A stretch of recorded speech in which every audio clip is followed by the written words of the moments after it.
भाषा किसे कहते हैं ये तो ठीक मैंने बताया था।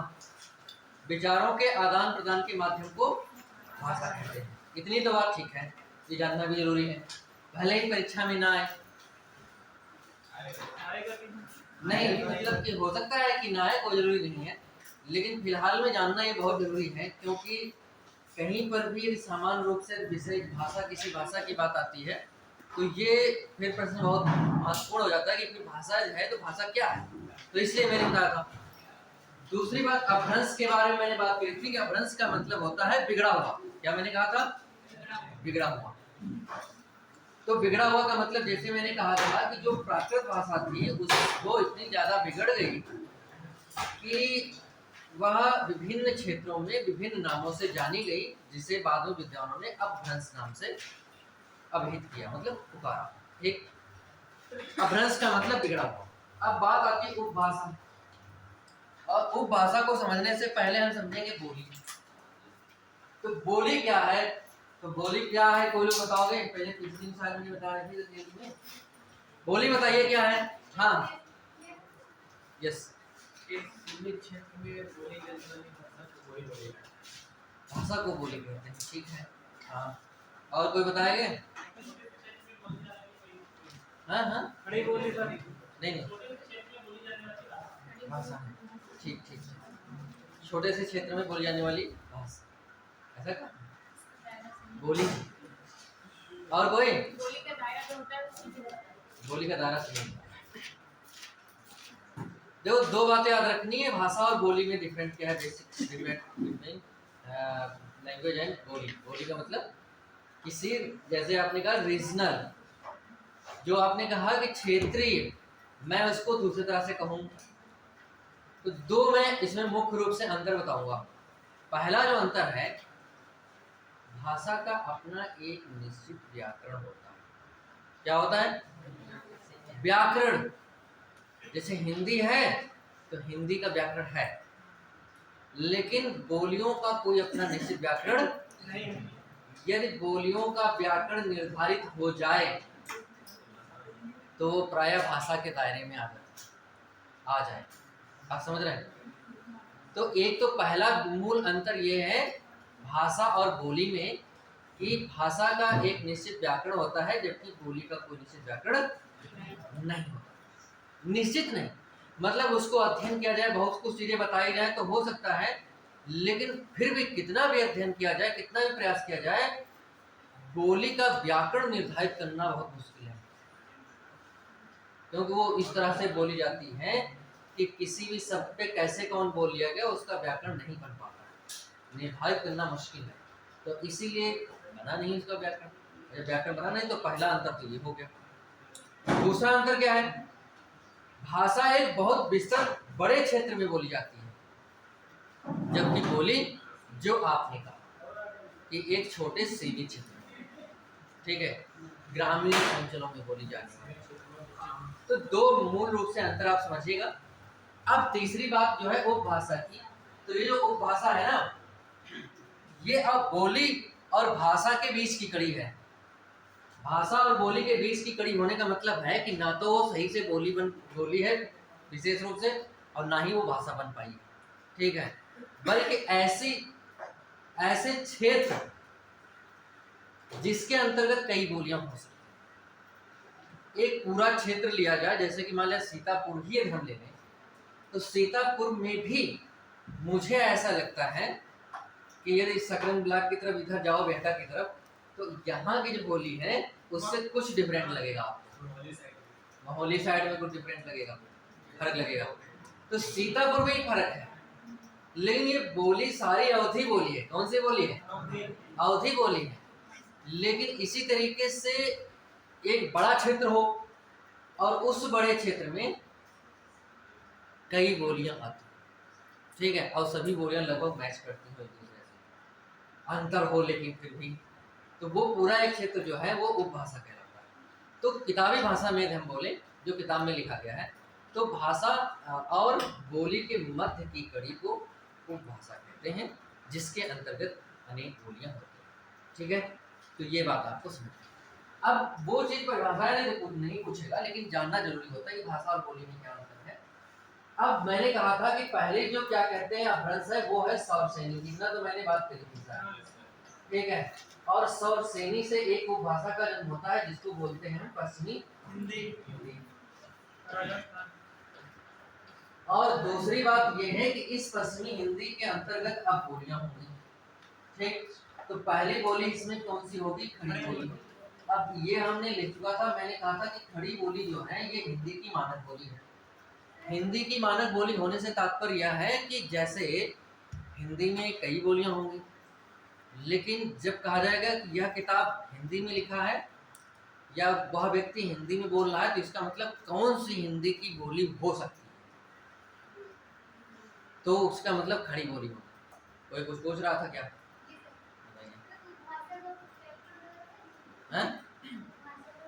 नहीं, वो भाषा के व्याकरण नहीं, ठीक है, वो भाषा के भी व्याकरण प्रायः नहीं हो पाता है, क्योंकि वो बोलियों को रिप्रेजेंट करती है हिसाब से, तो इसलिए जो है उसका भी कोई निर्धारण नहीं है। बस ये है कि पश्चिमी हिंदी, जैसे मैंने कहा था ना कि एक पूरे क्षेत्र को इंगित करेगी, तो उसने कहा पश्चिमी हिंदी का मतलब पश्चिम में जो हिंदी का क्षेत्र है वो पश्चिम में जो भाग पड़ता है वो, ठीक है। तो ये है क्षेत्र को इंगित करने वाली मूल रूप से। दूसरी बात मैंने कहा था कि जैसे कि मैंने कहा कि यह हिंदी का अखबार है, तो इसका मतलब हुआ क्या कि ये जो लिखा होगा इसमें, ये कौन सी बोली में लिखा होगा? खड़ी बोली में लिखा होगा, ब्रज में नहीं लिखा होगा, ना भोजपुरी में लिखा होगा, ना अवधी में लिखा होगा, परंतु ये सभी बोलियां हिंदी के अंतर्गत की हैं, हिंदी की सारी हैं। जैसे हिंदी की किताब में आपने सूरदास द्वारा लिखित कई पद पढ़े होंगे, कक्षा 9 में, 10 में, 11-12 में भी पढ़े होंगे, बीए में किए होंगे, तो उसमें तो है ही है, उसमें तो बहुत ज़्यादा है, ठीक है। तो कहने का मतलब क्या है, 11-12 में जब पढ़ते हैं या एमए में जब पढ़ते हैं तो उसमें पेपर बन जाता है पूरा, कि यदि भक्ति काल होगा तो पूरा भक्ति काल का पेपर बनेगा, छायावाद होगा तो पूरा छायावाद का पेपर बनेगा, ठीक है। तो उसमें पूरी किताब चलेगी, उसका पूरा पेपर होगा। और यहाँ क्या होता है, जैसे 9, 10, 11, 12 में तो एक कवि का नाम दिया गया सूरदास, सूरदास के 4-5 पद होंगे, ठीक है। तो वो जो 5 पद सूरदास के आपने पढ़े थे वो ब्रजभाषा में ही तो थे। तुलसीदास के आपने रामचरितमानस के कुछ कक्षा 10 में शायद इसमें धनुष भंग है ना, धनुष भंग वर्णन, तो धनुष भंग जो है वो रामचरितमानस से लिया गया है। तो रामचरितमानस से तो लिखा किस भाषा में? अवधी में। तो अवधी वाला और ब्रज वाला ये दोनों हिंदी की किताब में है, हिंदी किताब में क्यों है? हिंदी की बात हिंदी होनी चाहिए। तो इसका मतलब ये है कि वो वाली बोलियां भी हिंदी की ही हैं, ये सारी बोलियां मिलकर के हिंदी का निर्माण करते हैं। इसीलिए हम वो सभी बोलियों को हम यहाँ पे पढ़ रहे हैं कि हिंदी के अंतर्गत कौन कौन सी बोलियां हैं, जिन बोलियों में, जिन बोलियों को हिंदी माना जाए, हिंदी के अंतर्गत माना जाए, ठीक है। सर लिखा होता है कि है ना, जो बोली होती है उनमें मतलब साहित्य का नहीं हो पाता, मतलब साहित्य में लिखा जा सकता है। ये यदि आपके मैं कहीं बहुत सारे यूट्यूब चैनल पे मैंने भी देखे हैं, बड़े बड़े विद्वान जो हिंदी के माने जाते हैं, अंग्रेजी में कहें विजार्ड, ऐसे कोई शब्द है, विजार्ड का मतलब जादूगर है ना, वो हिंदी के बड़े बड़े जादूगर, वो भी इसमें एक बोलते हैं कि भाषा और बोली में तीसरा भी अंतर है, जो हमने बताया वो भी हो सकता है बताते हो, 2 महीने अंतर बताया है ना, एक तीसरा भी अंतर बताते हैं कि भाषा में साहित्य पाया जाता है जबकि बोली में साहित्य नहीं पाया जाता है, जो आप साथ कहना चाहते थे, यही बात कहना चाहते थे। यह बात पूर्णतः असत्य है, पूर्णतः गलत है, और वो आप खुद जानते हो, मुझे खुद केवल बताना है कैसे।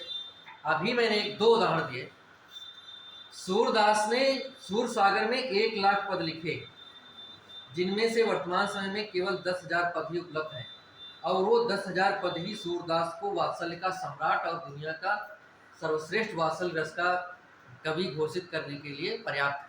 10,000 ही, 1 लाख पद लिखे थे ऐसा अनुमान है हिंदी साहित्यकारों का। 1 लाख सारे पद होते मौजूद तो फिर कितने बड़े साहित्यकार होते, और केवल 10,000 ही उनमें से मौजूद हैं, उतने से ही वो वात्सल्य के सम्राट हैं।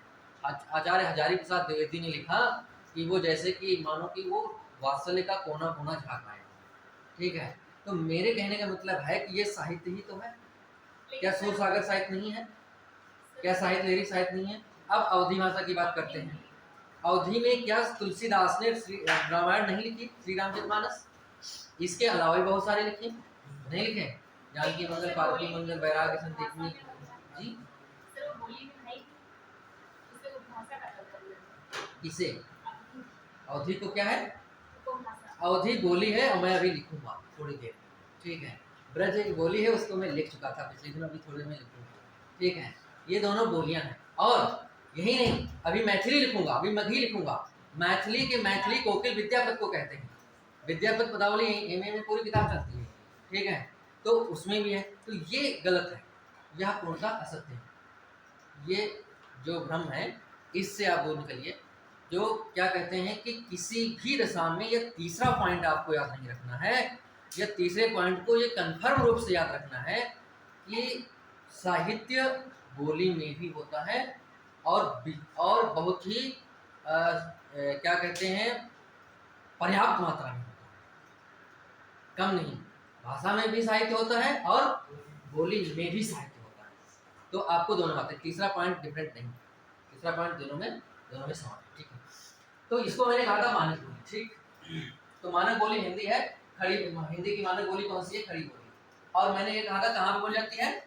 मेरठ के आसपास। अब दूसरी बोली मैंने इसमें कौन सी बताई थी? हरियाणवी। कौन सी बताई थी? इसका मैंने दूसरा नाम भी बताया था, क्या बताया था? खड़ी बोली का नहीं, खड़ी बोली का। हाँ, खड़ी बोली का दूसरा नाम मैंने क्या बताया था? और कौरवी क्यों कहा गया? क्योंकि यह मेरठ में बोली जाती है और मेरठ में ही हस्तिनापुर है ना। और हस्तिनापुर महाभारत की राजधानी थी एक हिसाब से, नहीं, गुरुवंश की महाभारत में। तो वहां पे ही कौरव तो रहते थे, तो कौरव जहाँ रहते थे, जो भाषा बोलते थे वही कौरवी कहलाने लगे। जैसे सीतापुर से सीतापुरी, सीतापुरी ज्यादा सही है, ठीक है। तो सीतापुरिया था, हो सकता है इया प्रत्यय लगा के, लेकिन सामान्य से सीतापुरी। हरियाणवी दूसरी है, हरियाणवी को बांगरू कहते हैं, है ना। ये इसका दूसरा नाम, ये हरियाणा में बोली जाती है। और तीसरा मैंने इसमें कौन सा बताया था? वो मैंने बताया था ब्रज भाषा। वस्तु तभी ये भाषा थी, लेकिन वर्तमान समय में हिंदी के अंतर्गत एक बोली है, ठीक है।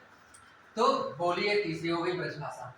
और ये कहाँ बोली जाती है? समझ लो ब्रज में, यानी मथुरा और बुलंदशहर उसके आसपास में बोली जाती है, ठीक है। ये जिले याद रखने हैं, जिले इसलिए याद रखने हैं क्योंकि उत्तर प्रदेश स्पेशल आपकी किताब में है, तो स्पेशल को ध्यान में रख करके पूछा। और मुझे जहाँ तक जानकारी है कि जो यूपी पीसीएस में वैकल्पिक विषय था उसको हटा करके उत्तर प्रदेश स्पेशल ही रखा, ऐसा ही तो नहीं। उत्तर प्रदेश के बारे में कुछ भी छूट ना जाए। सीतापुर से लगा करके जितने 75 जिले हैं सब पूरे पूरे गांव छान मारो, पूरा सर्वे कर डालो, तब बात बनेगी, है ना। तो इसलिए सर्वे करना, तो ब्रज भाषा से बनना है। चौथी बात कौन सी थी? मैंने कहा था बुंदेली। मैंने बताया था ये कहाँ पे? चित्रकूट, बांदा, हमीरपुर, जालौन, मौरई, ललितपुर, झांसी वगैरह, है ना। ये जो बुंदेलखंड का एरिया है उस वाले क्षेत्र में बुंदेली भाषा बोली जाती है। बुंदेली के अंतर्गत एक और जैसे कि बोली है, और इसके अंतर्गत भी बोली, मतलब वैसी वाली बोली जैसे सीतापुर के अंतर्गत मैंने बताया कि वो उधर की, वो पछाह वाली, पूर्वी वाली, है ना। तो हाँ, तो वैसे इसके अंतर्गत एक बोली है बुंदेली के अंतर्गत लोधांती, जो अभी इसी साल परीक्षा में पूछा था। लोधांती जो बोली है वो इसी के अंतर्गत है, ठीक है। इसके अंतर्गत एक बोली जो है वो है क्षेत्रीय बोली, और वो इसलिए क्षेत्रीय बोली बन गई क्योंकि बुंदेली जो है एक बुंदेलखंड एरिया का है और वह एरिया बहुत बड़ा है, इसलिए उस बड़े एरिया के अंतर्गत जो है बोली के अंतर्गत बोली बन गई है, ठीक है। तो बात ये है। चौथी बात, पांचवी जो बोली है वो कौन सी है? कन्नौज और उसके आसपास में कन्नौजी बोली जाती है, ठीक। मेरी बात समझ पाए के साथ थोड़ा बहुत, ठीक है। तो ये वाली जो है इतनी अलग है। आप प्रश्न कैसे पूछेंगे? देखो प्रश्न ऐसे पूछेंगे कि जैसे मान लिख दिया, यहाँ पे लिखा कि ब्रज भाषा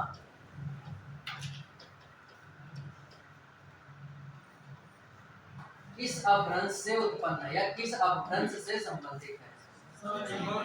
तो किस अपभ्रंश से संबंधित है, तो यहाँ पे विकल्प मान लिया दे दिया उसने सौरसेनी, क्या दे दिया।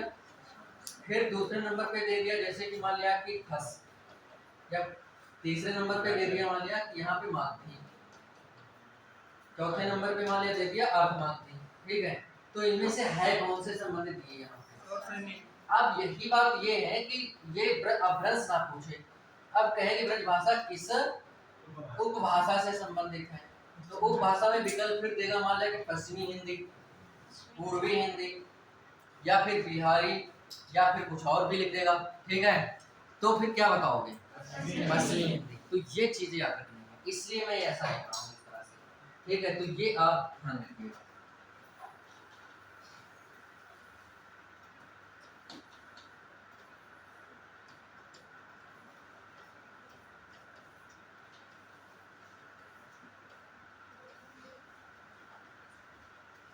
अब दूसरा वाला जो था वो था कौन सा था, दूसरा वाला मैंने जो कहा था कि एक तो डॉक्टर नगेंद्र जो बताते हैं वो कहते हैं यहाँ पे पहाड़ी, कौन सा पहाड़ी वाला राजस्थानी। हाँ। तो यहाँ पे जो बात ये है कि पहाड़ी जो जिसको राजस्थानी भी बोलते हैं, एक पहाड़ी अच्छा सौरसेनी को पहले कर लेते हैं। इसमें जो दूसरे नंबर पे था राजस्थानी, कौन सा था राजस्थानी, ठीक है। तो राजस्थानी में जो है इसमें कितनी बोलियां, इसमें 4 बोलियां। एक कौन सी है, जयपुरी, और दूसरा कौन सा है, जयपुरी मारवाड़ी, और तीसरा जो है मेवाती,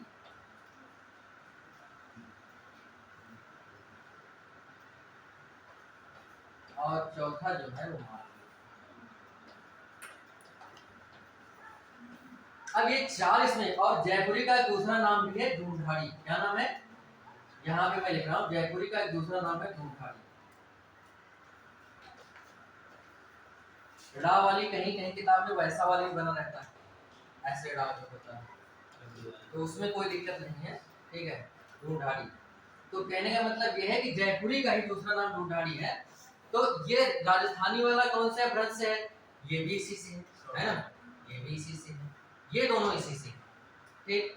लेकिन हाँ एक बात और, जयपुरी का दूसरा नाम ढूंढाड़ी है, जयपुरी, मारवाड़ी, मेवाती और मालवी। एक बात ये समझिए, इसको ऐसा भी वहाँ दूसरा नाम एक और भी है, जैसे कि पूर्वी राजस्थानी, पश्चिमी राजस्थानी, उत्तरी राजस्थानी और दक्षिणी राजस्थानी, इसके ये भी नाम है।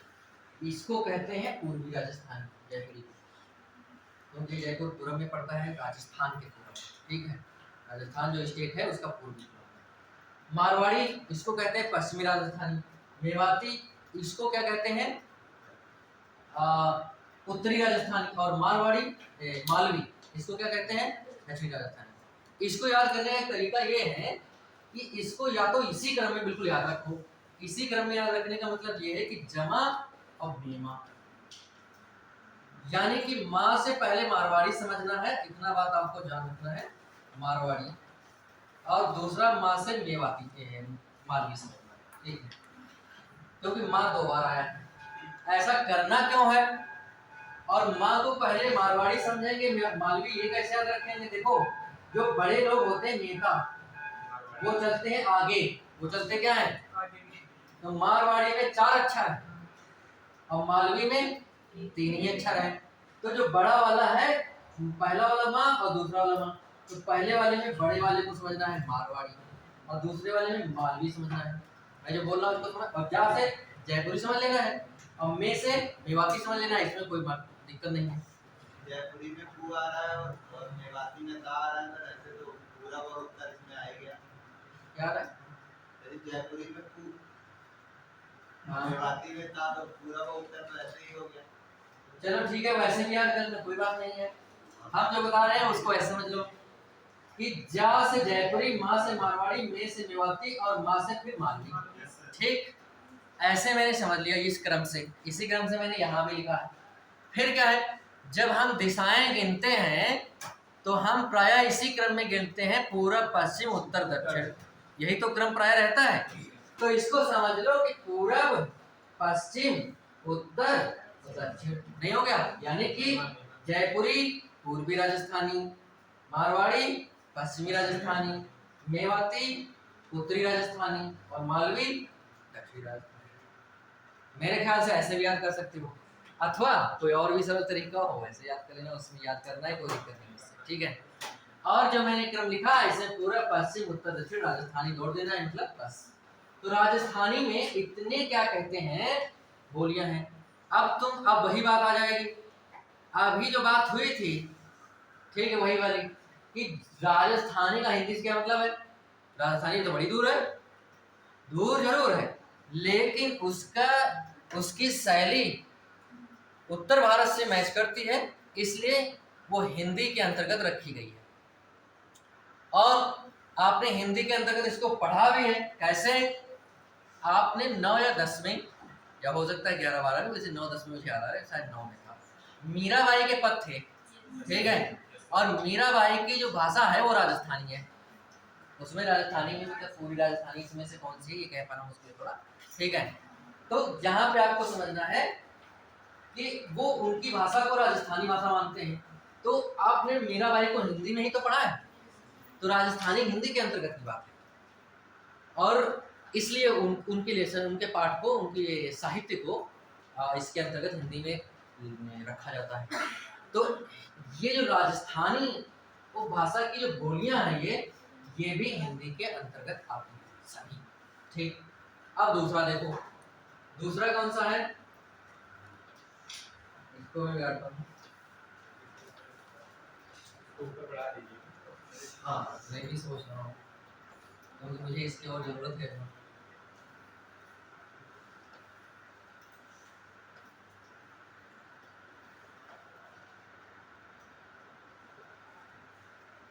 नीचे 2 उंगली से।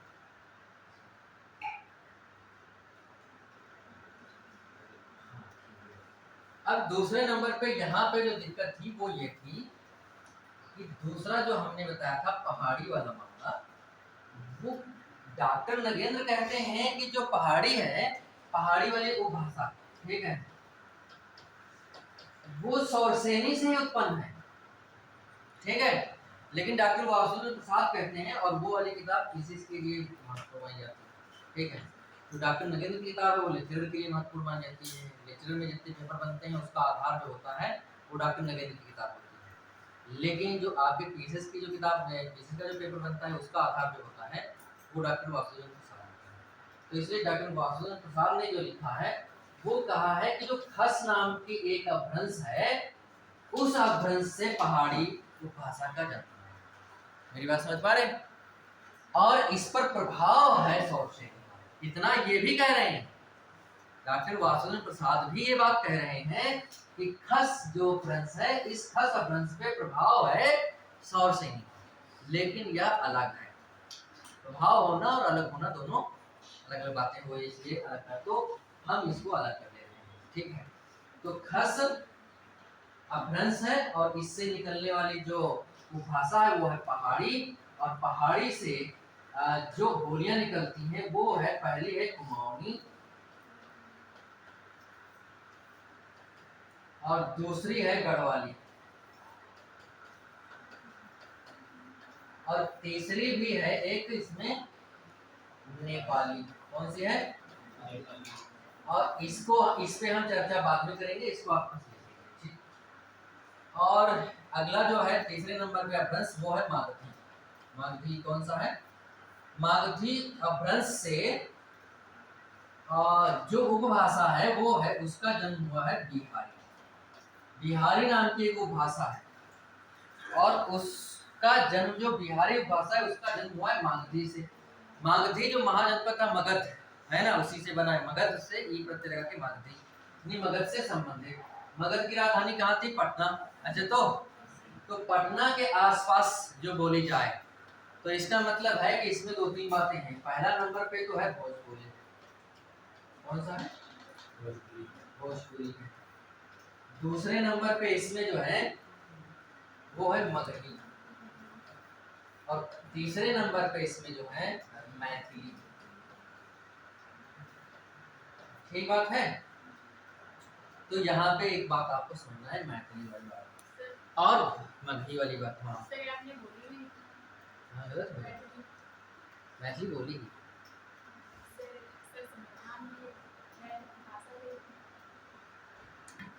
8वीं अनुसूची में है। तो 8वीं अनुसूची में भाषा के रूप में है, तो भाषा के रूप में संविधान में इसका उल्लेख जरूर हुआ है, ठीक है। मैथिली जो है उसका उल्लेख तो हुआ है, लेकिन मैथिली भी हुआ है, संस्कृत भी हुआ है, बोडो भी हुआ है, सिंधी भी हुआ है, जितनी भी बोलियां हैं उनमें तो सब में उसमें लिख रखा है। यहाँ तो केवल 18 बोलियां पढ़ेंगे, वहाँ तो 22 होंगी। तो इसलिए वो क्षेत्रीय स्तर पे उसको संविधान में भाषा कहा गया, संविधान में भाषा कहा, ठीक है। लेकिन हिंदी साहित्य के इतिहास में और हिंदी व्याकरण में बोली कहा गया। दोनों बातें समझ रहे हैं। संविधान में क्या कहा गया है, ये अलग चीज हो सकती है। संविधान में हो सकता है कोई चीज ऐसी हो जो इतनी महत्वपूर्ण ना हो, सामाजिक दृष्टि से बहुत महत्वपूर्ण हो सकता है सामाजिक दृष्टि से कुछ ना महत्वपूर्ण हो, संवैधानिक दृष्टि से पूरा महत्वपूर्ण हो। तो संविधान में अलग चीज है और भाषा वैज्ञानिकों के अनुसार व्याकरण में अलग चीज है। उसमें तो इसको बोली ही कहा गया, ठीक है, भाषा ही कहा गया। संविधान में कहा गया कि 8वीं अनुसूची में कितनी भाषाओं को मान्यता प्रदान की गई है। तो 8वीं अनुसूची में कितनी भाषाओं को, तो 22 भाषाओं को, है ना। तो उनको तो भाषा ही कहा गया, बोली किसी को नहीं कहा गया। उसमें भाषा भी है और बोली भी है, दोनों चीजें शामिल है, ठीक है। तो अब संविधान में ये ठीक बात है कि उसमें भाषा और बोली दोनों को भाषा के नाम से ही जाना गया है, लेकिन हिंदी साहित्य के इतिहास के अंतर्गत और हिंदी व्याकरण के अंतर्गत ये बोलियां हैं, ठीक बात है। और ये बोली किसके अंतर्गत है, वो भाषा बिहारी, और अपभ्रंश कौन सा है, मगही, ठीक है। भोजपुरी में एक बात और जानिए, भोजपुरी उत्तर प्रदेश में और बिहार दोनों में बोल जाती है। मगही ये जो बोल जाती है, ये गया, बेगूसराय इत्यादि जिलों में बोल जाती है, ठीक है। बिहार में बोल जाती है, उत्तर प्रदेश में नहीं है, ठीक। मैथिली जो है पूर्णिया, मुंगेर इत्यादि जिलों में बोल जाती है, ये बिहार में है। तो मेरे ख्याल से जो बिहार के जिले हैं उसमें जिले नहीं पूछेंगे, उसमें स्टेट पूछ सकते हैं कि मगही किस स्टेट में, किस राज्य में बोली जाती है, इतनी बात तो पूछ सकते हैं। लेकिन जिला पूछेंगे मुझे ऐसा नहीं लगता, ठीक है। जिला वाला मामला उत्तर प्रदेश का होगा तभी पूछेंगे। हाँ, भोजपुरी में मामला है। भोजपुरी में जैसे ही आप गोंडा से आगे बढ़ेंगे तो गोरखपुर, फैजाबाद इत्यादि जितना जो कुछ भी है, उधर बनारस, चंदौली, ये सब भोजपुरी का एरिया, ठीक है। तो वो भोजपुरी उत्तर प्रदेश में और बिहार दोनों में बोल जाती है। तो इसे इनके जिले हमें जानना है। पूर्वी उत्तर प्रदेश जो है, पूर्वांचल जिसे कहते हैं, उस पूर्वांचल में भोजपुरी बोली जाती है, ठीक बात है। मैथिली बिहार में बोली जाती है। हाँ, मैथिली बिहार में मुंगेर, पूर्णिया इत्यादि जिले हैं वहाँ के, उन जिलों में बोली जाती है, ठीक है। मिथिलांचल जिसको कहते हैं, सरल शब्दों में समझे तो बिहार का जो नेपाल का सीमावर्ती भाग है ना, वो वाले एरिया में, तो यहाँ पे आपको। और मगही मगध से संबंधित है, मगध से, तो मगध का मतलब पाटलिपुत्र ही पटना, पटना के आसपास जो है वो मगही है। नेपाल के सीमावर्ती क्षेत्रों में मैथिली है, मोटे शब्दों, ठीक है। और भोजपुरी उत्तर प्रदेश और बिहार के सीमावर्ती क्षेत्र, ठीक बात है। तो इतनी बात है। चौथी वाली बात और भी है, चौथी वाली है अर्धमागधी, ठीक है।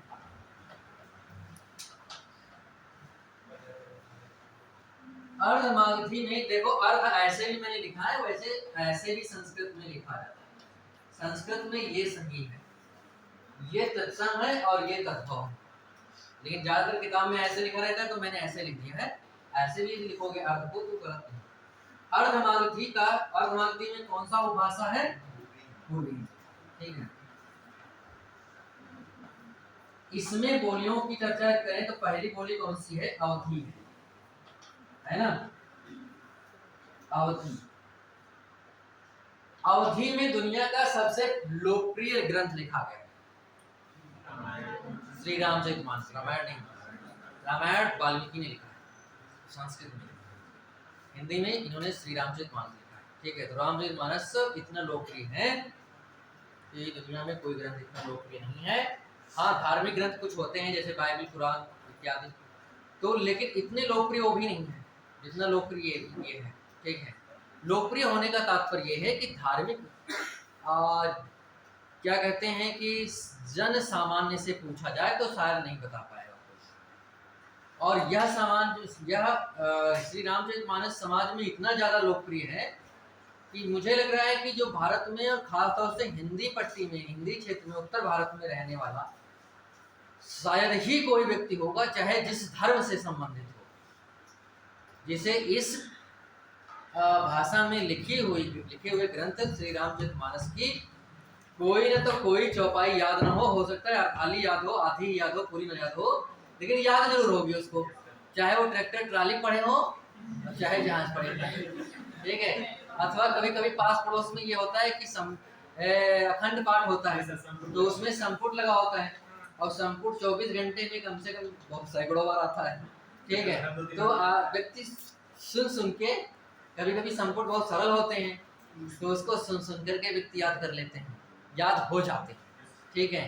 तो याद जरूर होगा, भले ही अचानक में जैसे मैं किसी लड़के से यहाँ पे पूछ दूं कि यहाँ एक कोई चौपाई सुनाओ, तो हो सकता है कि अचानक में उसके दिमाग में ना सुना पाए, लेकिन ये 100% मान लो उसको याद तो है, कोई तो चाहे जो याद है ना।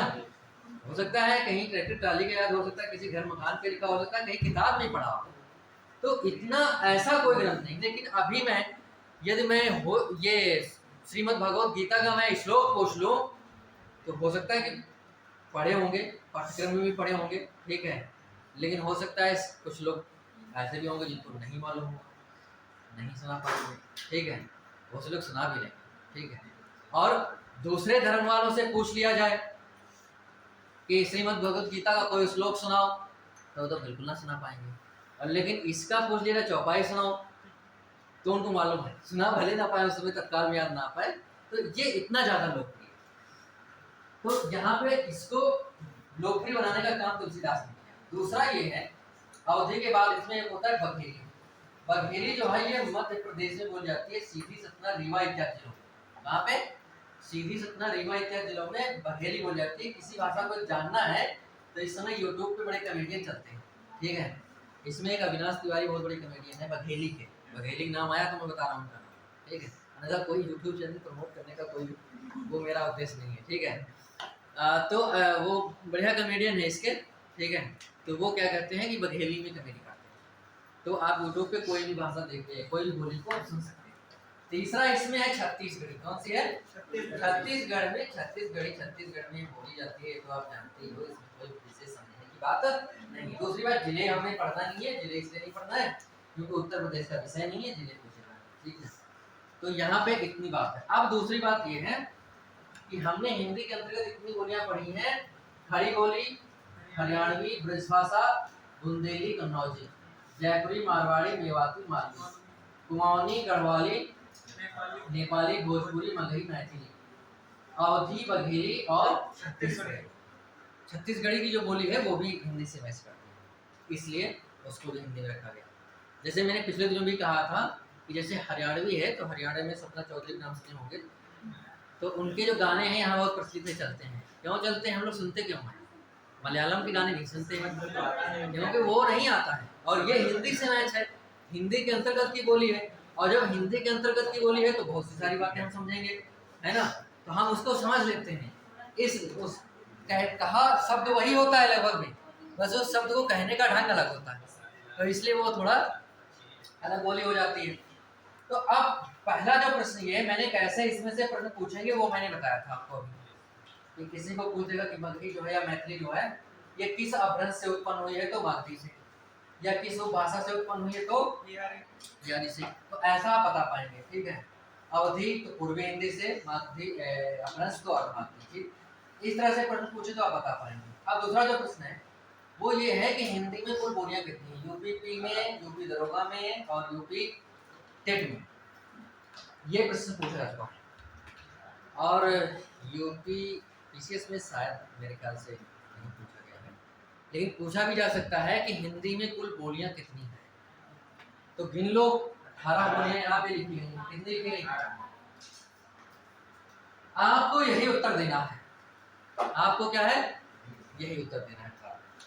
लेकिन मैं एक बात इस पे और स्पष्ट करना चाहता हूँ, वो बात ये है कि 2019 में 2016 का जो फॉर्म भरे गए थे, 2019 में पेपर हुआ था यूपी पीजीटी हिंदी लेक्चरर के लिए, ठीक है। उसमें ये प्रश्न पूछा था कि हिंदी की कुल बोलियां कितनी हैं। उसमें 18 ऑप्शन नहीं था, उसमें 17 उसका ऑप्शन था। क्या सही है वहाँ ऑप्शन था? उसका कारण ये है कि मैंने अभी कहा था कि जो लेक्चरर के चाहे इंटर कॉलेज में अथवा डिग्री कॉलेज में जो है उसमें जो किताब प्रमाणिक मानी जाती है वो मानी जाती है डॉक्टर नगेंद्र की, और यही एमए में चलती भी है। हिंदी साहित्य का इतिहास डॉक्टर नगेंद्र की ही एमए में चलती है, तो इसीलिए इसी को आधार माना जाता है उसमें, इसी को बेस प्रमाणिक किताब माना जाता है। इस वाली किताब में डॉक्टर नगेंद्र लिखते हैं ये जो नेपाली भाषा है ये भाषा पूरी तरह से स्वतंत्र हो चुकी है और इसका भारत में कोई अस्तित्व भी ज्यादा नहीं है ना, और यह नेपाल की भाषा है और यह पूर्णतः नेपाल में भाषा बन चुकी है, इसलिए इसको बोली के अंतर्गत रखना ठीक नहीं है। तो इसलिए उन्होंने डॉक्टर नगेंद्र ने इसको अपनी किताब से बोली के अंतर्गत से निकाल दिया है और हिंदी के अंतर्गत से भी निकाल दिया है।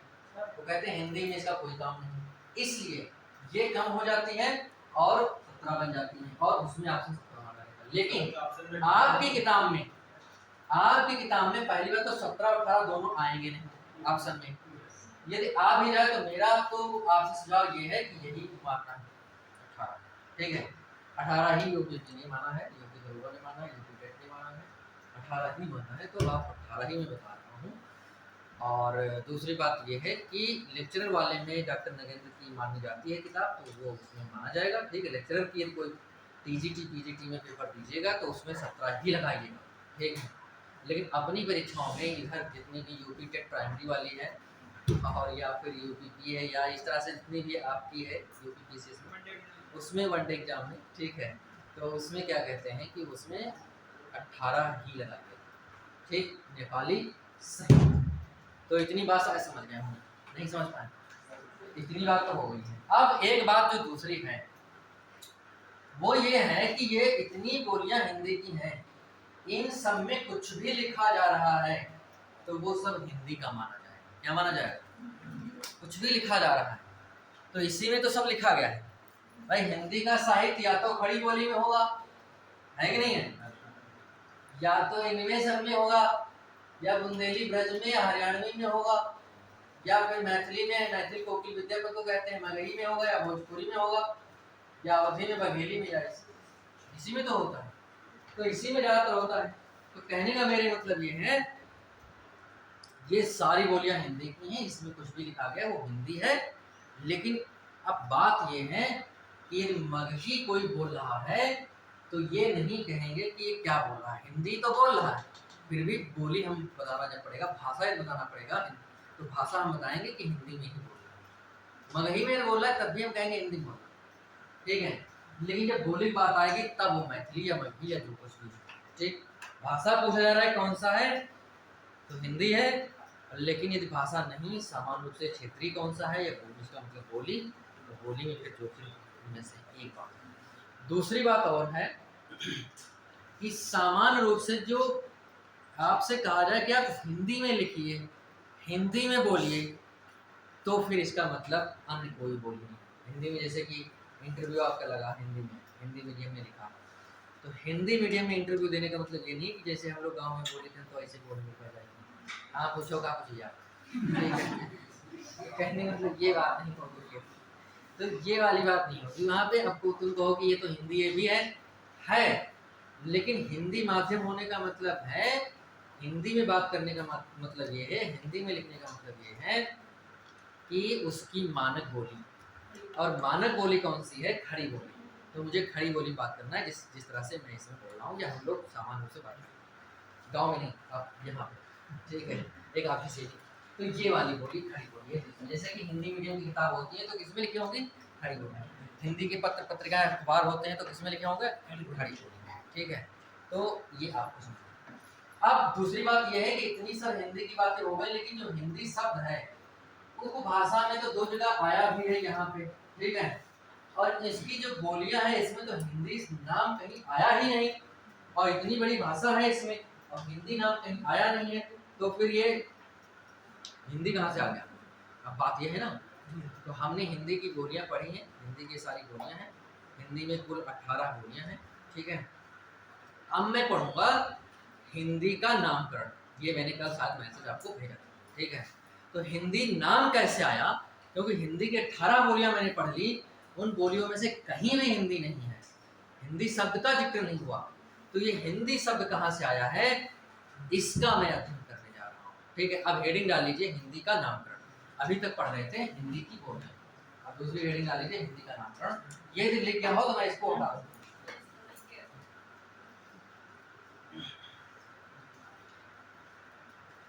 बचा नहीं किसी का हिंदी का नामकरण।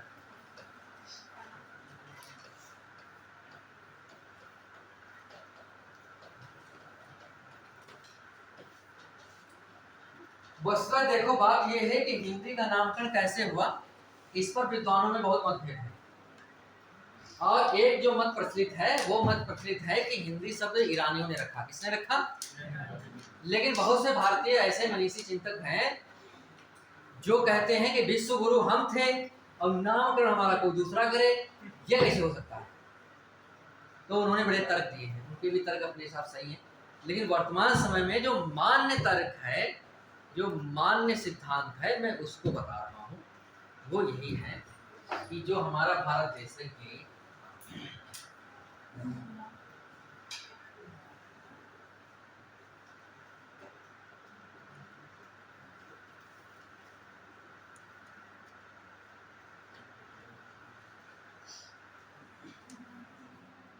ठीक है, इसमें देखो बात ये है कि इधर कौन सा है, अरब सागर है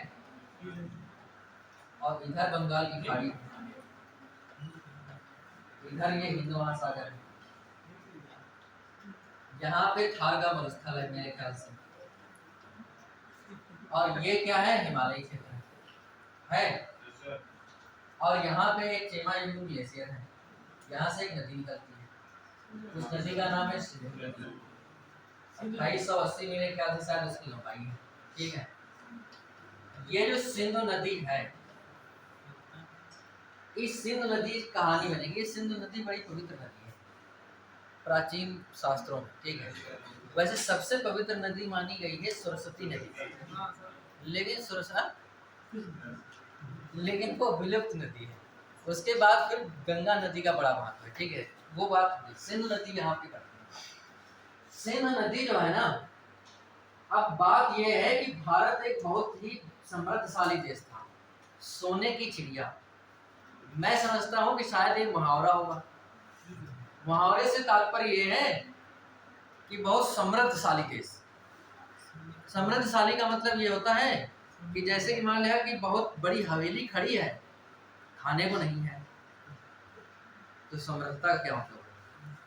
जैसे मान लिया कि यूक्रेन में बहुत बड़ी बड़ी हवेलियां खड़ी होंगी, इस समय वहां खाने के लिए दिक्कतें हैं, तो उन हवेलियों का कोई महत्व है, विशेष तो नहीं है। तो कहने का मतलब यह है कि भारत एक ऐसा देश है कि जहाँ पे खाने पीने के लिए कोई दिक्कत नहीं, और रहने के लिए तो मनुष्य जैसा चाहे अपना बना ले, ठीक है। तो इसलिए खाने पीने की और मौसम, एक सुखी जीवन व्यतीत करने के लिए हर प्रकार की मौसमी दशाएं हैं और भौगोलिक परिस्थितियां हैं। नदी, पर्वत, पहाड़, झरने, झील, सागर, समुद्र, कुछ भी देखना है, समझना है, आप भारत में देख सकते हैं। पर्वत देखना है तो स्विट्जरलैंड जाने की जरूरत नहीं है, उत्तराखंड चले जाओ, जम्मू कश्मीर मत जाना फिलहाल में। तो कहने का मतलब ये है, इससे उधर चले जाओ अरुणाचल प्रदेश में, उधर भी तो पहाड़ियां हैं, सिक्किम में भी तो पहाड़ियां हैं, तो बहुत बढ़िया बढ़िया पहाड़ियां मिलेंगी। मैदानी भाग देखना है, उत्तर प्रदेश में हम लोग रह ही रहे हैं, इसमें क्या देखना है, तो रोज ही देखते हैं, ठीक है। पठारी एरिया देखना है, मध्य प्रदेश में चले जाओ या बुंदेलखंड एरिया में, और भी तटीय भाग तो है ही, चारों तरफ है कि नहीं है, 3 तरफ तो है ही, प्रायद्वीप तो देश है ही है। तो कहने का मतलब सारी दशाएं हमारे यहाँ हैं, तो हर चीज हम देख सकते हैं, नदियाँ भी हैं, झीलें भी हैं, झरने भी हैं, ठीक है। तो हमारे देश में हर एक मनुष्य, सुखी मनुष्य के लिए जितनी चीजें जरूरी हैं वो सब है। तो ऐसा लगा दुनिया के जितने दूसरे देश से, खास तौर से यहाँ वाले जो यूरोप वाले हो तो बाद में आएंगे, पहले यहाँ पे फारस की खाड़ी के पास में जो रेगिस्तान है, कौन सा, अरब का रेगिस्तान, अरब का उनका नाम है रेगिस्तान है, वहाँ कुछ होता ही नहीं था, वहाँ तो बालू ही बालू होती थी, वहाँ के जो लोग रहने वाले थे भूखों मरते थे। तो जब इधर व्यापार करने के लिए आते थे तो यहाँ सोचते ये यार बहुत बढ़िया चीज है, ये तो जन्नत है ना। तो वो दिमाग लगाते थे कि यार इधर ही रहा जाए। तो धीरे धीरे ये व्यापारी लोग इधर के जो यहाँ के जो शासक लोग थे उनको बात पहुंचाया कि भाई यहाँ जो देश है, यहाँ पे एक भारत नाम का देश है, वहाँ पे भाई बहुत बढ़िया लगता है। जैसे हम लोग, तुमको कोई एक बार विदेश, कोई स्विट्जरलैंड, अमेरिका या ऑस्ट्रेलिया या ब्रिटेन या इस तरह से फ्रांस या इस तरह से कोई देश टहल के आ जाए आपके पास पड़ोस में रिश्तेदारी में, 3-4 महीने तक जब भी आप मिल जाएंगे उतनी वहीं की तारीफें आपको बताएगा, इतना अच्छा है, ठीक है। वैसे ही जब ये लोग व्यापार करने यहाँ आते होंगे, ये अनुमान है मेरा, ठीक है। तो कहने का मतलब ये है कि ये लोग व्यापारी लोग यहाँ के राजाओं के सामने जो है यहाँ की तारीफें झोंकते होंगे, बहुत बढ़िया आदमी भी मानते हैं। और साथ में क्या कहते हैं, वहाँ के जलवायु और भौगोलिक परिस्थितियाँ भी बहुत अच्छी हैं। तो ये दिमाग लगाते होंगे कि ये मामला क्या अपना हो सकता है क्या। तो सोचते सोचते ये लोग इधर आए होंगे, ठीक है। तो इधर आ करके फिर आएंगे कहाँ से, मान लिया कोई राजा है यहाँ पे, सोचा उसने कि इधर आप कब्जा करते हैं, इधर से आओगे तो अरब का रेगिस्तान है, कितने लोग आओगे, हम लोग यहाँ से बहुत लोग खड़े हैं और ज्यादा लोग आ नहीं पाओगे, अब कुछ 2-4 लोग आओगे तो 4 ईंट मारेंगे तो मर जाओगे।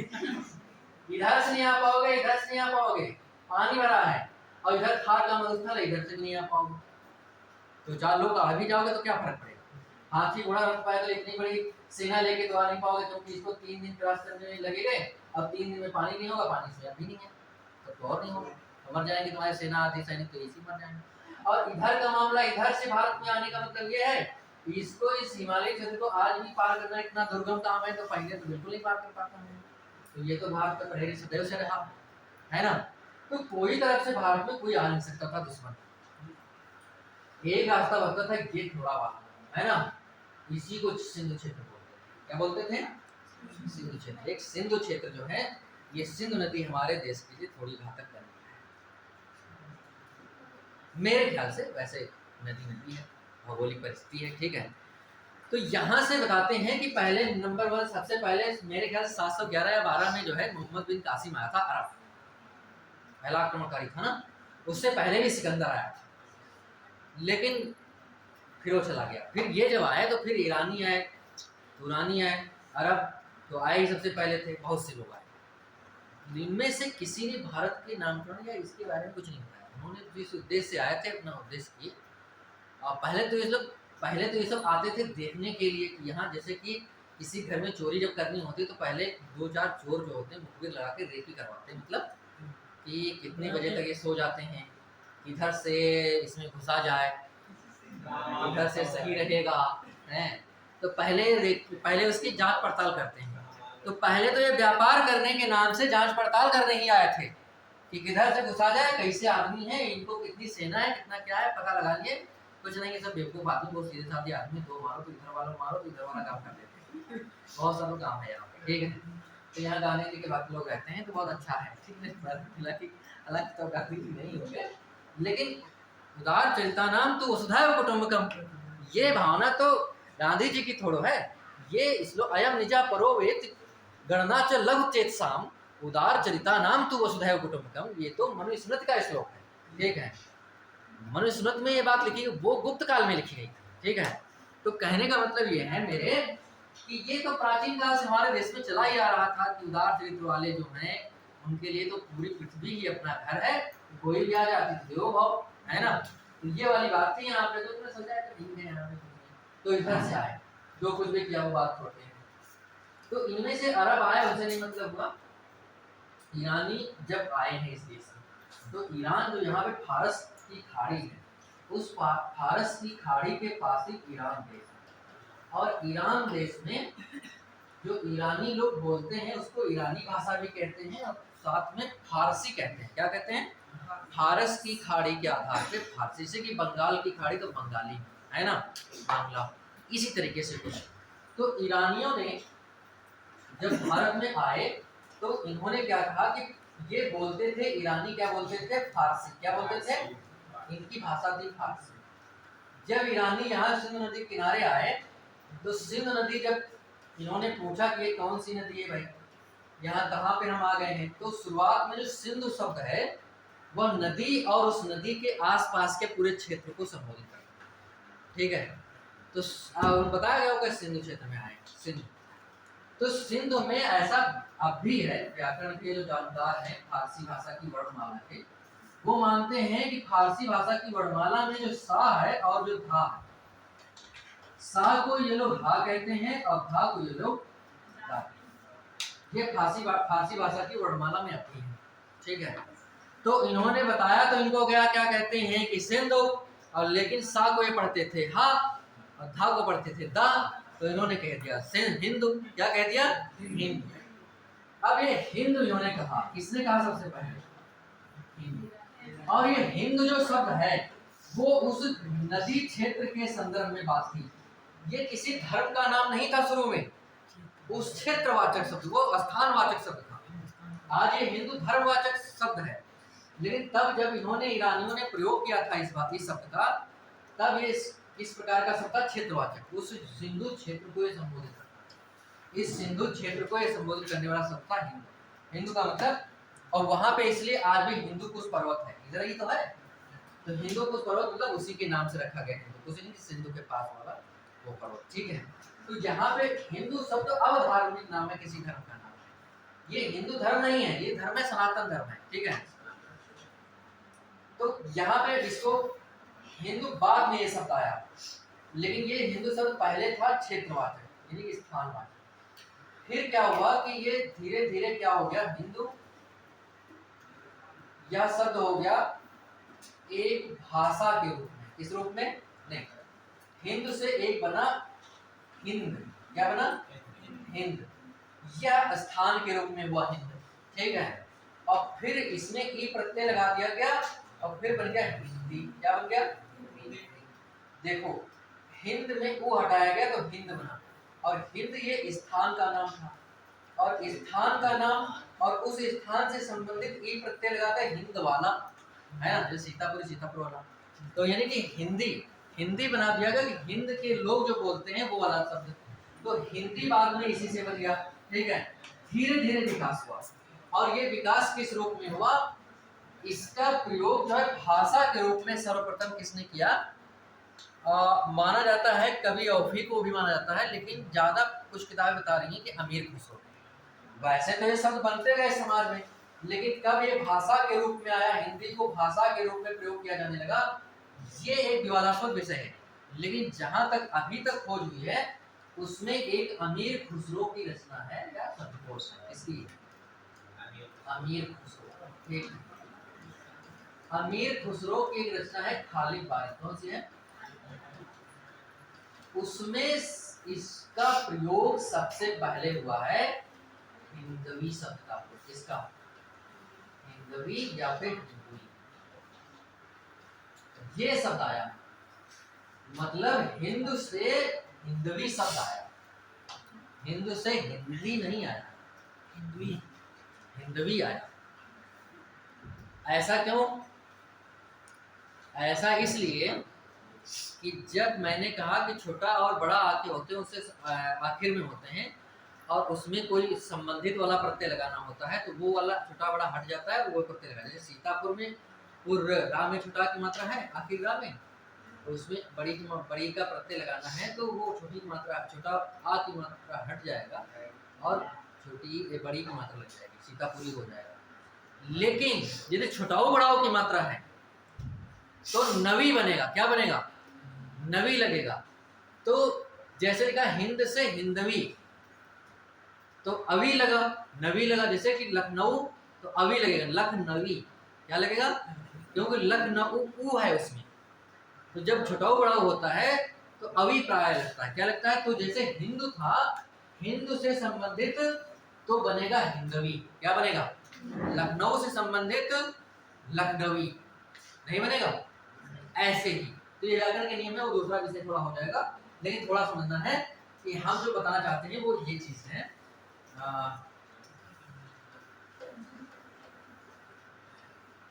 कर दीजिए।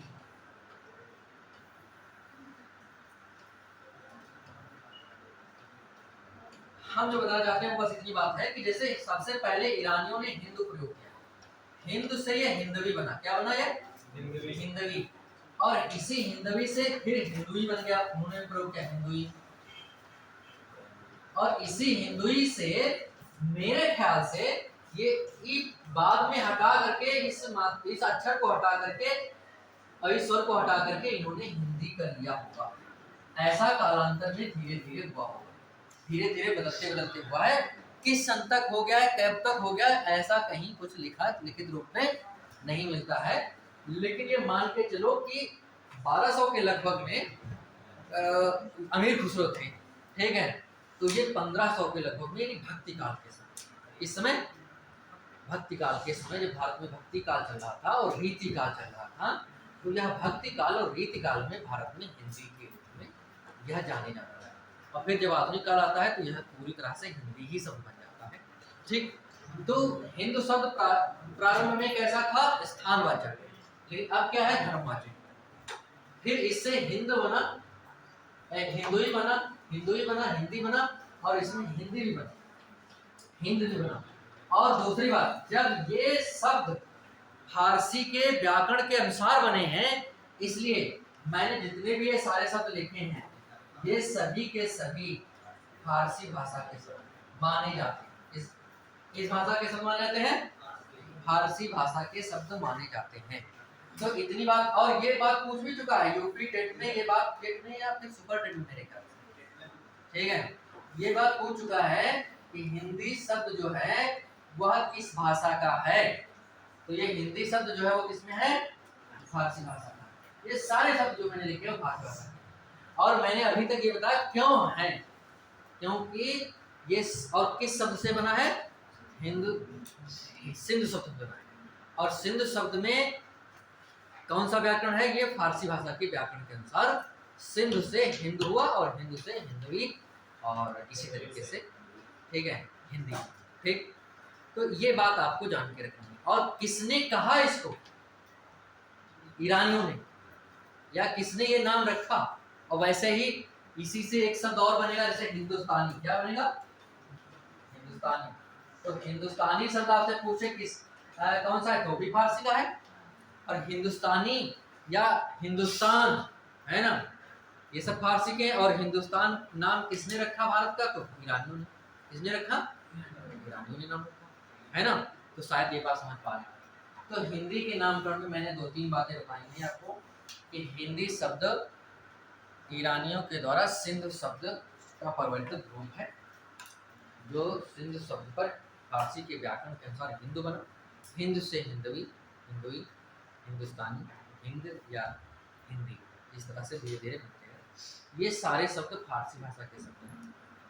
हिंदवी, हिंदी, हिंदू शब्द का प्रयोग सर्वप्रथम स्थानवाचक रूप में किया जाता था, यानी कि सिंधु क्षेत्र को किया जाता, किसी स्थान के लिए प्रयोग होता था।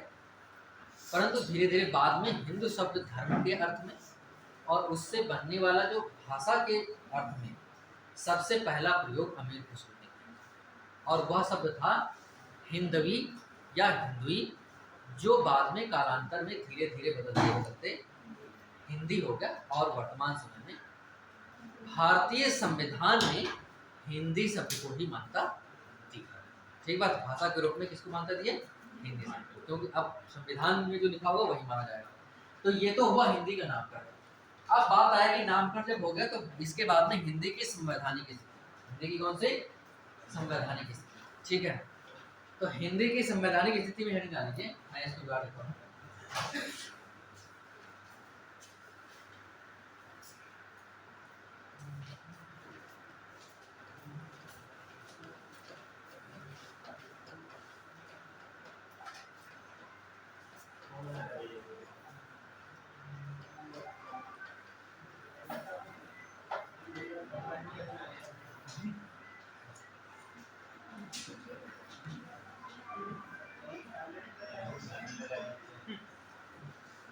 देखिए धीरे धीरे क्या हुआ कि जब हमारा देश स्वतंत्र हुआ है उससे पहले हिंदी शब्द आ गया।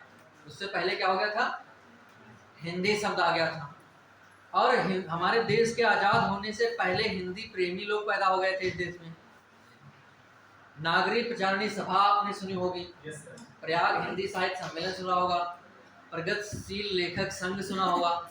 ये सारे जो संघ थे ये स्वतंत्रता के पहले ही बन चुके थे।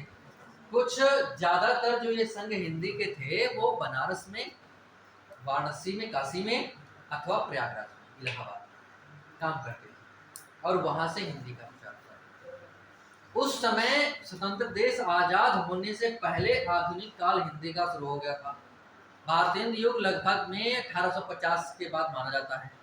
फिर 1900 से द्वितीय युग है ना, फिर छायावाद प्रयोगवाद नहीं करता, प्रगतिवाद नहीं करता। तो कहने का मतलब मेरे ये है कि ये जो आधुनिक काल हिंदी का है वो स्वतंत्रता से पहले ही शुरू हो गया और बहुत कुछ इसमें काम होने लगा और हिंदी के प्रति समर्पित व्यक्तियों का हिंदी जगत में प्रवेश हो गया था और वे हिंदी के लिए बहुत प्रयास करते थे, हिंदी में विकास के लिए। जैसे डॉक्टर श्याम सुंदर दास ने नागरिक चयन सभा की एक संपादक वो जो सभा थी उसके लिए एक ग्रंथ लिखे थे या उसके अंडर में ग्रंथ लिखे थे, उस संस्था के अंतर्गत एक ग्रंथ लिखे थे, उस संस्था में काम करते हुए। उसका नाम है हिंदी शब्द सागर, ठीक है। तो उस हिंदी शब्द सागर में उन्होंने केवल शब्दों की बात नहीं करी, उसमें उन्होंने ये सारी बातें बताई हैं कि हिंदी में क्या सुधार होना चाहिए और हिंदी का क्या वर्तमान स्वरूप होना चाहिए और हिंदी में क्या कमियां हैं इनको दूर करना, ये सारी बातें उसमें लिखी हैं। तो वो सुधार करके हिंदी को एक नया रूप देने का समय था और स्वतंत्र होने से पहले ये सारा काम हो गया था, बहुत कुछ काम हिंदी का हो गया था कि कितना क्या सुधार करना, एक मानक रूप में हिंदी आ गई थी और देशभक्ति का मामला था ही, ठीक है। तो जब हमारा संविधान बनने लगा तो संविधान सभा हमारा संविधान को बना रही थी, तो संविधान सभा ने जब सब कुछ बहुत कुछ बना लिया तो उन्होंने सोचा कि देश की कोई भाषा भी होनी चाहिए। तो फिर देश की जब भाषा होनी चाहिए तो संविधान सभा में कितने सदस्य थे? 389 कितने? 389 सदस्य थे, ठीक है। इन 389 सदस्यों ने सोचा कि इस देश की कोई भाषा होनी चाहिए। तो फिर अब विचार, भाई होना, इतना बड़ा देश है तो इसमें विचार होना शुरू हुआ और ये संविधान बनना शुरू कब हुआ था? तारीख बताइए वो 42 कहाँ से आ गए?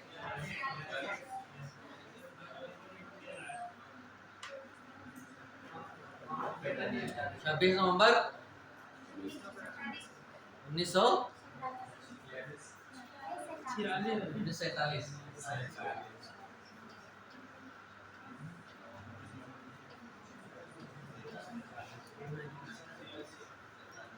जैसे ये बनना शुरू हुआ और माना ये जा रहा है कि ये लागू कब हुआ? 26 जनवरी 1950, ठीक है। ये लागू हुआ, ये बन गया था मेरे ख्याल से, ये बन गया था 49 में ही, ऐसे ही तो। अब बात ये है कि जब ये 49 में बन गया था तो लागू क्यों हुआ वो छोड़ो, उससे नहीं मतलब है, वो तो उसका विषय है, पॉलिटिक का है ना। हमारा मतलब ये है कि जब ये बनना शुरू इतने समय 47 में ही शुरू हो गया था, फिर ये बनते बनते 49 तक ना, चलो ठीक है, तो ठीक है 2 साल लग गए। अब बात ये थी कि भाषा कब इसमें बना, तो जब भाषा का विचार हुआ तो ये 389 लोग विचार करना शुरू किया कि कौन सी भाषा को भारत देश की भाषा बनाई जाए। सोचते सोचते सोचते सोचते निर्णय ये निकला कि निर्णय निकाल पाए किस तारीख में? यहाँ पे लिखिए 14 सितंबर 1949।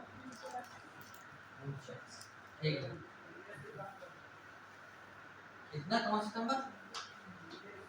19 सितंबर 14 सितंबर 1949, 19 सितंबर 14 सितंबर, ठीक है। 14 सितंबर ये तारीख देखो, बनना शुरू कब हुआ? 47 में, नंबर इसका सबसे आखिरी में आया, नहीं आया।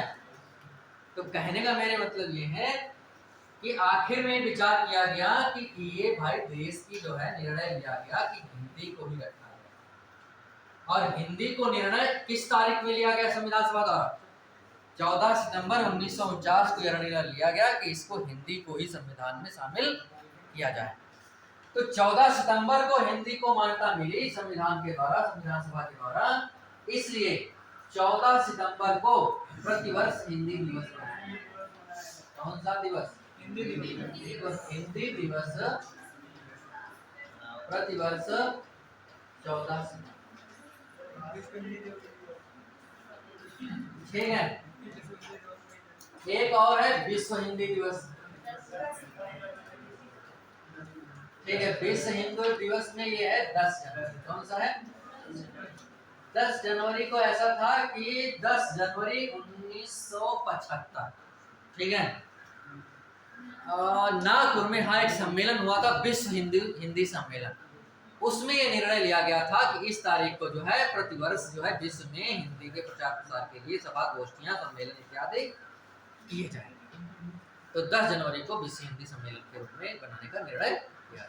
तो विश्व हिंदी दिवस की बात आए तो 10 जनवरी, ये बहुत कम पूछता है, लेकिन हिंदी दिवस या ऐसा कभी घुमा के कहने के लिए पूछते कि राष्ट्रीय हिंदी दिवस, वैसे तो केवल हिंदी दिवस ही कहा जाता है, लेकिन घुमा के पूछे राष्ट्रीय हिंदी दिवस तो भी क्या कहते हैं? 14 सितंबर। ठीक है। अब 14 सितंबर को भारतीय संविधान सभा ने मान लिया कि हिंदी को ही संविधान में जगह देनी है। तो जगह कहाँ पे दी? अब भाई उसमें तो अनुच्छेद है कितने? 395 है।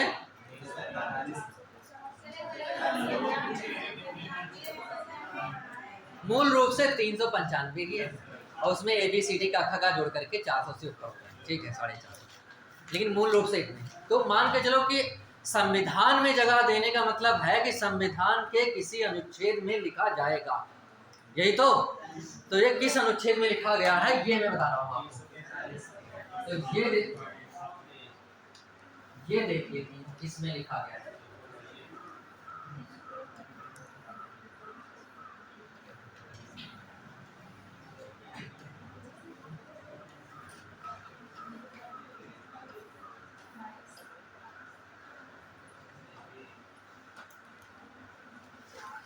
तो संविधान के अनुच्छेद भाग 17, कितना? भाग 17 अनुसूची 8, यही तो।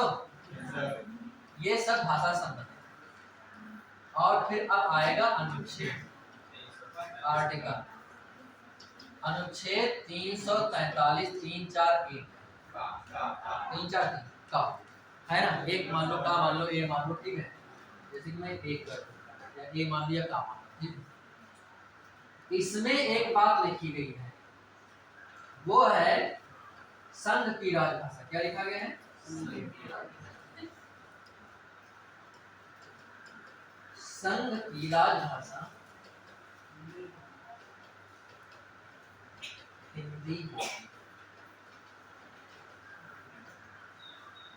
जिसकी लिपि देवनागरी, जिसकी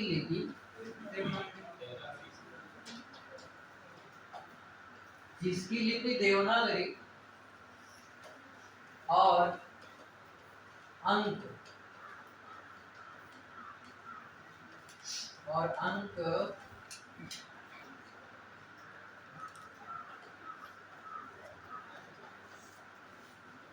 देवनागरी का अंतरराष्ट्रीय रूप होगा। तीन बात लिखी ए में, एक में, या ए में या का में, मान लो, है ना, का कर लेते हैं हिंदी में। यानी कि अनुच्छेद 343 का में एक बात लिखी गई है कि संघ की राजभाषा हिंदी होगी, जिसकी लिपि देवनागरी और अंक देवनागरी का अंतरराष्ट्रीय रूप होगा। इनमें 3-4 बातें लिखी गई हैं। तो संघ का मतलब समझते ही हो कि संघ, भारत एक संघ रही है ना, राज्यों का एक संघ है भारत, है ना, India, that is Bharat shall be A union of states. ये तो अनुच्छेद 1 में लिखा गया है यूनियन ऑफ स्टेट्स है, यानी कि राज्यों का एक संघ है, यानी कि संघ। तो इसमें कहा गया कि संघ की हिंदी होगी क्या? हिंदी होगी राजभाषा। हिंदी क्या होगी?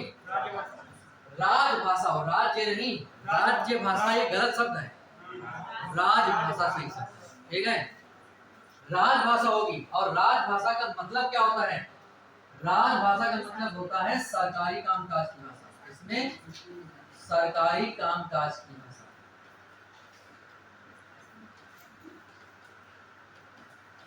सरकारी कामकाज की भाषा, यानी कि हिंदी को संविधान ने किस रूप में स्वीकार किया है?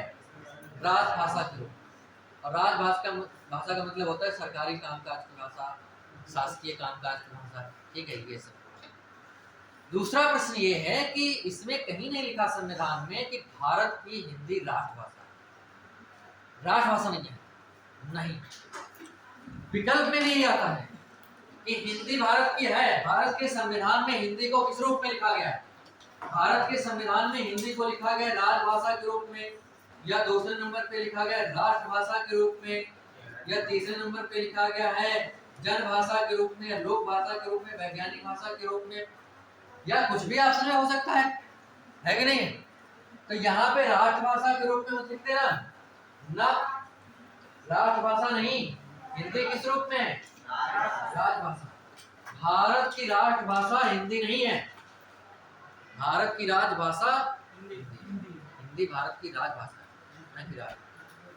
राष्ट्रभाषा भारत की कोई है ही नहीं, कोई नहीं है। राजभाषा का मतलब है सरकारी कामकाज की भाषा। तो किसी में भी सरकारी काम कर सकते हो, अपना काम करना है। दो लोग अंग्रेजी जानते हो, आप अपना अंग्रेजी में काम कर लो, इसमें क्या दिक्कत? तो वैसे हिंदी में काम करना है तो सरकार काम कर सकती है हिंदी में। लेकिन राष्ट्रभाषा का मतलब ये होता है कि ऐसी भाषा जो पूरे राष्ट्र अर्थात पूरे देश में बोली जाती है, अर्थात पूरे देश में। अब पूरे भारत में नहीं बोली जाती हिंदी। हिंदी केवल 10 राज्यों में बोली जाती है। कितने राज्यों में? 9 राज्य और 1 केंद्र शासित प्रदेश दिल्ली, यानी कुल 10 राज्य। हिंदी कितने राज्यों में बोली जाती है? अब है कितने राज्य? 36। 29 है और 28 और 8 वही कहाँ गए? 28 और 8 भाई, हमने दिल्ली की ना, दिल्ली भी यूनियन टेरिटरी है और भी तो दूसरे हैं।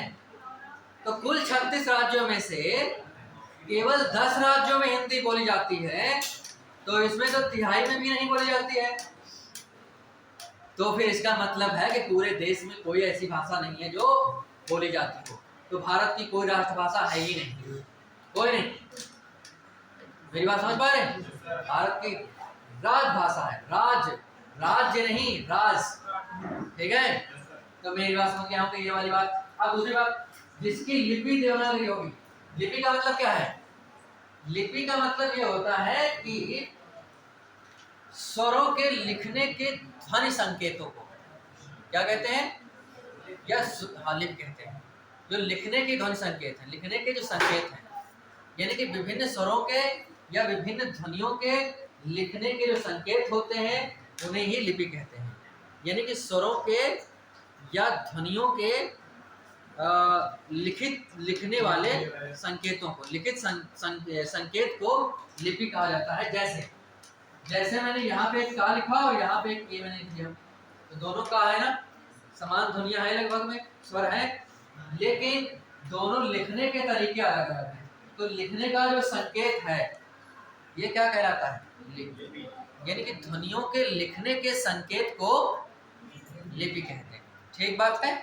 हाँ, ये क्या हो गया?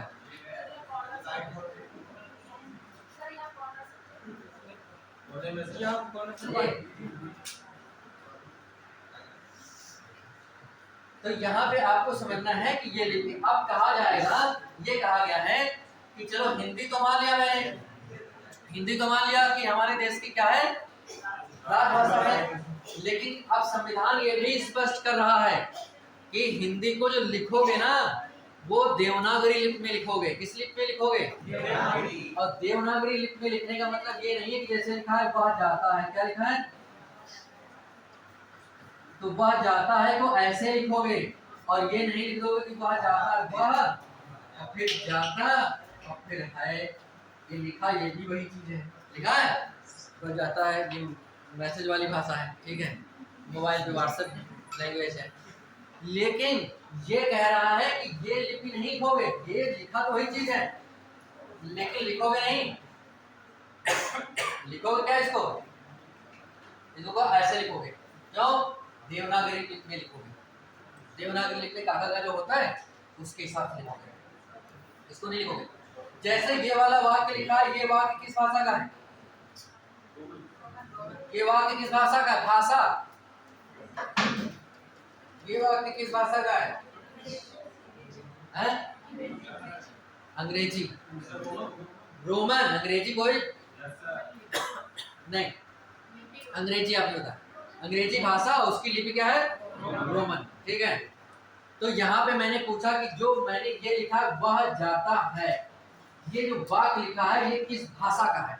तो इन्होंने कहा है अंग्रेजी। क्या कहा है? अंग्रेजी। और ये दूसरा इसमें है कि ये किस लिपि में लिखा है? रोमन। रोमन। एक बात समझो, ये लिपि में तो रोमन लिखा है, लिपि में रोमन लिखा है, लेकिन ये भाषा इसकी हिंदी है। भाषा इसकी क्या है? हिंदी। ये हिंदी का ही तो वाक्य है, लिखा खाली रोमन लिपि में है। तो लिपि का मतलब समझना है आपको क्या है। जैसे ये वाला है, ये वाला इसकी भाषा हिंदी है और लिपि भी देवनागरी है, क्योंकि हिंदी लिपि नहीं होती, हिंदी कोई लिपि नहीं होती। वैसे ही अंग्रेजी कोई लिपि नहीं होती है। अंग्रेजी लिपि होती है? नहीं, अंग्रेजी भाषा है, लिपि उसकी क्या है? रोमन। वैसे हिंदी एक भाषा है और हिंदी की लिपि क्या है? देवनागरी। तो ये वाला जो लिखा गया, ये लिखा तो हिंदी भाषा में गया है, लेकिन इसकी लिपि क्या है? इसकी लिपि है रोमन, भाषा है हिंदी। अब दूसरी बात ये है कि जैसे यही वाला लिखा जाता है, ही गोज, क्या लिखा जाता? और ही गोज में ऐसे लिखता, क्या लिखता? अब ये मुझे बताओ, इसकी भाषा क्या है और इसकी लिपि क्या है? इसकी भाषा तो है अंग्रेजी, इसकी भाषा कौन सी है? इसकी भाषा अंग्रेजी, ही गोज है, और लेकिन इसकी लिपि क्या है? बात समझ पा रहे? पूछिए, बताइए। यहाँ से जो मैसेज भेजे जाते हैं हम लोगों के पास, तो देवनागरी लिपि का क्यों नहीं प्रयोग करते हैं?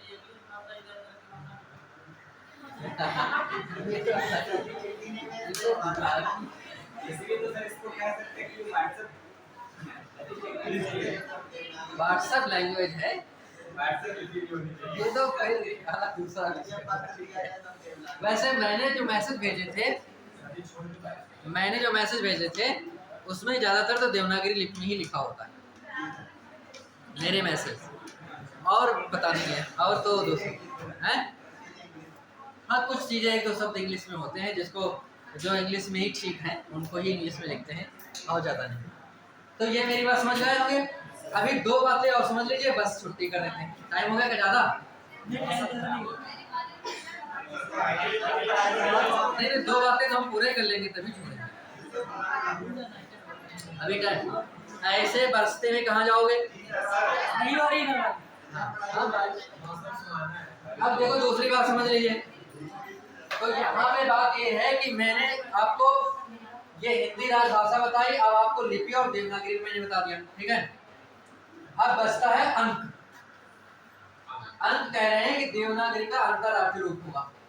इसका मतलब ये हुआ कि ये कह रहे हैं कि जो ये वाली गिनती यदि कहीं प्रयोग करना हुआ तो हमें ये वाली गिनती प्रयोग करना। कौन सी गिनती? बात समझ रहे हैं कि नहीं समझ रहे? यानी कि ये वाली जो गिनती है, ये हमारे संविधान ने कहा है कि आप ये वाली गिनती प्रयोग करिए। क्यों? क्योंकि संविधान हमारा कह रहा है और हिंदी व्याकरण भी ऐसा कह रहा है कि यही हिंदी की गिनती है, ये अंग्रेजी गिनती नहीं। ये कैसी गिनती है? ये हिंदी गिनती है। ये वाली हिंदी की गिनती है। कौन सी? ये। अब कहोगे ये हिंदी गिनती कैसे है? इसको तो अंग्रेजी गिनती 1 2 3 पढ़ाएं, लेकिन मैं कह रहा हूँ कि ये हिंदी की गिनती है, सही में हिंदी गिनती है। और हाँ, एक बात और बात, ये वाली लिखी यदि ये हिंदी गिनती है तो ये फिर क्या है? है ना?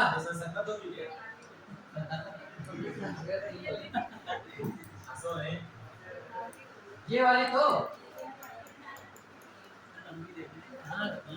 देखो, ये पहली बात तो जो यहाँ पे ये जो दोनों गिनतियां लिखी गई है ना, ये दोनों की दोनों गिनती हिंदी की गिनती है। और मैं प्रमाण दूंगा अभी दो आरसी अपनी, और दोनों हिंदी की गिनती है। फर्क बस है, फर्क ये है कि ये हिंदी की देवनागरी का मूल रूप है। ये हिंदी का देवनागरी लिपि का क्या है? मूल रूप। ये देवनागरी लिपि का जो मूल रूप है, और देवनागरी का ये वाला जो क्या है? अंतरराष्ट्रीय। क्या है ये? देवनागरी का अंतरराष्ट्रीय रूप है।